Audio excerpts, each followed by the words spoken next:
Welcome back. Well, to be sure, Hillary Clinton is not the only one affected by the ongoing dump of WikiLeaks emails. The Democratic Party taking major hits as its leaders' complicated ties come to light in these emails. In July, then Democratic National Committee Chairman Debbie Wasserman Schultz resigned after WikiLeaks published emails that suggested that party staffers were inappropriately criticizing Bernie Sanders and backing Hillary Clinton during the primaries. They basically had strategies to just knock Bernie out.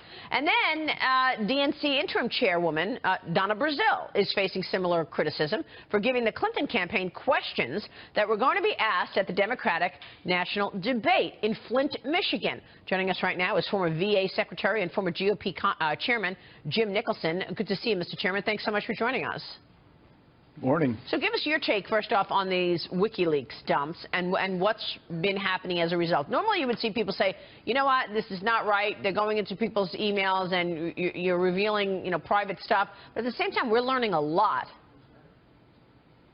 I don't buy the WikiLeaks phenomenon, really, but it does reveal just how systemic and complicit the Democratic National Committee was with the Clinton campaign, which is endemic of the whole Clinton nation, just how dishonest and unethical they are, that they would even accept questions ahead of time in a debate with her Democratic opponent. And the other thing I have to say is that the media is complicit in this as well. Why isn't a major investigation going on at CNN to see where Donna Brazile got those questions? Who wrote them? Who gave them to her? Who delivered those to Hillary Clinton?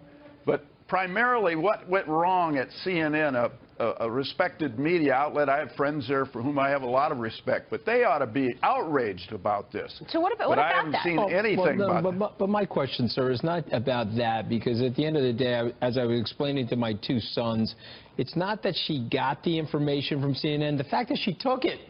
What about that, sir? The fact that she took it. Why couldn't she have said to Donna Brazile, hey, you know what? I'm going to play this straight. You can take your question. It was a question she could have been expecting anyway. It's an integrity issue, and it's rife with corruption. What's your reaction to that, sir? Well, it's disgraceful. It's a real breach of ethics and integrity, and she's still, as far as I know, she's still over at the Democratic National Committee as the acting chairman of that.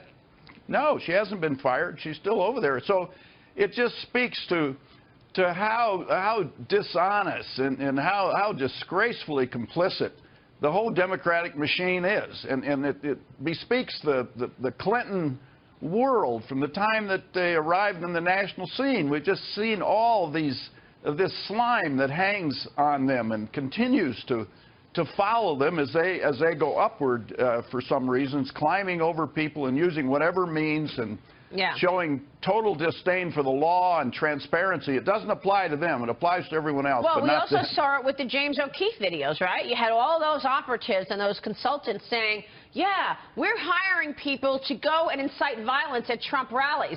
No matter what happens, just wear that Planned Parenthood T-shirt and just start making noise. The media will cover it.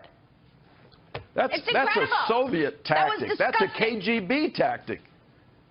And there's not sufficient outrage about that either. But, well, it's not the outrage. The panelists said, you've got to explain this to your young sons. And what the difference is that we have an opportunity in this country to make change, to wash ourselves of these people and bring in a fresh set of leaders in the form of Donald Trump. Amen. Working this campaign and anybody who is attached to the Clintons over the last quarter of a century, they do it because there's never a price to pay. They do it because they get away with it over and over and over again. Just like Donna Brazile with CNN. What was the price that she paid for doing that? Nothing. So if she wins the election, Hillary Clinton wins the election, she got away with it? Yeah. She got away with having a private server. She got away with essentially selling favors right out of the She'll be emboldened by that, absolutely. She'll have more They got away with herself. You think she's capable of doing that? I don't know. I don't know. Yeah, just think about it. What about that, Jim? I mean, I've been asking this question this morning. What about the morning after? Let's say Hillary Clinton is the winner here, and she is elected. What happens in terms of her appointments? What happens in terms of an AG? Does she keep Loretta Lynch, even though it's massively conflicted? She just had a meeting on the plane with Bill Clinton 2 days before Hillary had to go speak in front of the FBI. What happens with the ongoing FBI investigations? Is she just dead weight for 4 years? She can't do anything because the Republicans are going to challenge everything, including those Supreme Court justice seats? Good questions. I try to be a positive person and an agent for encouragement of our country, but the morale of the people in our country is very low. 2/3 of them think that our country is going in the wrong direction, but we still have a chance in 48 hours to change this and to elect Donald Trump and bring in a whole new set of values and some integrity. We've got, yes, a maverick, macho guy that some people have worried about his foreign policy chops particularly, but I think we're starting to see, and you see this in Paul Ryan's endorsement of Donald Trump. Which endorsement was that? Talking about was that an endorsement? Absolutely, it was an endorsement. And he said we can work together and we come up, they have what they call a better way, which is to bring about tax reform, relief for the people in poverty in this country, help them grow out of the poverty. We've got to strengthen our military. As Ronald Reagan used to say, we only have peace through strength. Because we have a weak economy, we now have a weak military. There's no model in the world for that ever working for a country to be able to protect itself and its allies if it doesn't have a strong economy and a strong military. And that's exactly what Trump and the Republicans and the Congress will be behind. We have a threshold question for our country, and the voters' responsibility. And you know, we put it out there. We see this crooked, dishonest, unethical, historical presentation of the Clintons versus a whole fresh opportunity for our country to bring about change in a better way. And a strong VA, by the way, we should point out. Jim Nicholson, good to see you, sir. Thank you so much. You bet. We appreciate it. Coming up, the third-party factor, how the other candidates on the ballot could still sway the race on Election Day.